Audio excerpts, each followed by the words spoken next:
Okay, so today we're starting the vinyl floor, which is this one right here.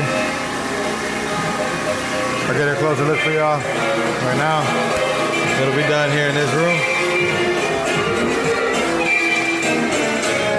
Right now, I'm gonna start installing this, the underlayment first. Give y'all an update soon.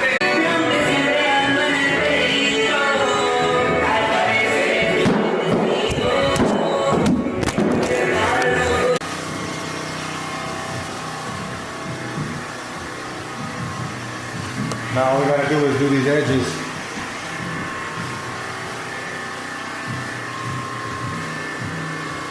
It's 11:11, so maybe about 2 hours.